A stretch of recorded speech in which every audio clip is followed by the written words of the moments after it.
Hi అందరికీ నమస్కారం. ఈ వీడియో చూసే ముందు మన ఛానల్ని సబ్స్క్రైబ్ చేసుకొని ఈ వీడియోకి ఒక లైక్ ఇవ్వండి. జై శ్రీరామ్. ఎందుకు ఎక్కువ పూజలు చేసే వాళ్ళకే ఎక్కువ కష్టాలు వస్తాయి? భక్తికి పరీక్షలు ఎందుకు ఎక్కువ? పూజ, భక్తి, కష్టాల మధ్య నిజమైన సంబంధం ఏమిటి? ఇప్పుడు మనం తెలుసుకుందాం. ఒక ప్రశ్న మనలో చాలామందికి వస్తుంది. అది ఏంటంటే, నాకే ఎందుకు ఇన్ని కష్టాలు, బాధలు? నేనేం పాపం చేశాను అని, దేవుడు నన్ను ఇన్ని ఇబ్బందులు పెడుతున్నాడు అని అనుకుంటూ ఉంటారు. నేను పూజలు, జపాలు, హోమాలు, దానాలు చేస్తూనే ఉన్నాను, అయినా ఎందుకు నా జీవితంలో కష్టాలు తగ్గడం లేదు అని చాలామంది బాధపడుతూ ఉంటారు. అలా బాధపడుతున్నవారు మన వీడియోని ఒకసారి చూడండి. మీకు ఎలాంటి సమస్యలు ఎదురైనా వాటిని జయించే శక్తిని పొందుతారు. మనం పూజలు, జపాలు, దానం చేస్తూ ఉన్నా కూడా సమస్యలు తగ్గకుండా ఎందుకు పెరుగుతాయో ఎప్పుడైనా ఆలోచించారా? నిజానికి ఇది ఒక రహస్యం. చాలామంది అర్థం చేసుకోరు. కాని ఈ రహస్యాన్ని అర్థం చేసుకున్న వాళ్ళు కష్టాలను గెలుస్తారు. మనలో చాలామందికి చిన్నప్పటినుంచే ఒక నమ్మకముంది, పూజలు చేస్తే కష్టాలు మాయమవుతాయని. కాని వాస్తవం ఏమిటంటే, పూజలు చేసేవాళ్లకే కొన్నిసార్లు ఎక్కువ పరీక్షలు వస్తాయి. ఇది దేవుడి శిక్ష కాదు, ఇది ఆయన శిక్షణ.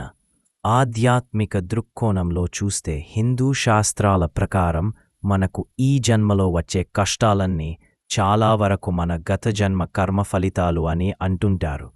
పూజలు చేస్తే కష్టాలు పోతాయని భావిస్తారు. కాని వాస్తవమేమిటంటే, పూజలు చేసే వాళ్లలో ఆధ్యాత్మిక శక్తి పెరుగుతుంది. అందువల్ల వారు పాత కర్మలను వేగంగా అనుభవిస్తారు. మీరు కష్టాలు అనుభవిస్తున్నప్పుడు మీరు నిజానికి ఆత్మశుద్ధి చేసుకుంటున్నారు అని అర్థం. పూజలు చేసేవాళ్లు దేవుడికి దగ్గరగా ఉంటారు. కర్మ పరీక్షలు త్వరగా వస్తాయి.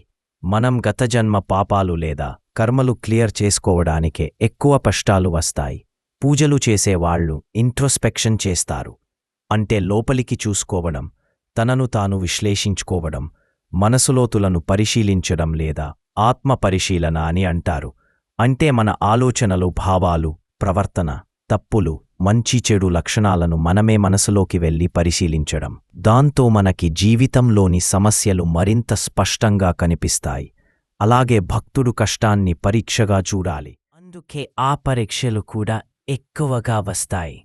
దేవుడు మనకు కష్టాలని ఇస్తే ఆయన మనల్ని పడగొట్టడం కాదు, ఎత్తే ప్రయత్నం చేస్తాడు అని అర్థం చేసుకోండి. పూజలు అంటే సమస్యల నుంచి పారిపోవడం కాదు, వాటిని గెలిచే శక్తిని పొందడం. పూజ అంటే సమస్యల నుంచి పారిపోవడం కాదు, వాటిని జయించే శక్తి పొందడం. కష్టం అంటే శాపం కాదు, అది ఒక ఎగ్జామ్ లాంటి అవకాశం.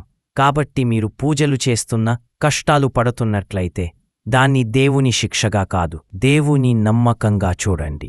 ఆయన మీపై నమ్మకం పెట్టుకున్నాడు, మీరు ఈ పరీక్ష పాస్ అవుతారని.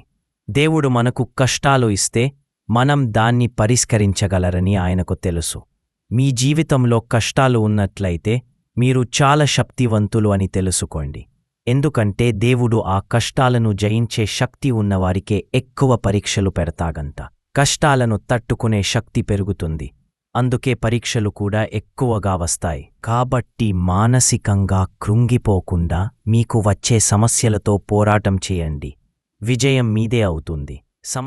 సమస్యలే మిమ్మల్ని చూసి భయపడాలి అనే విధంగా విజయ దృక్పథంతో, పాజిటివ్ ఎనర్జీతో ముందుకు వెళ్ళండి.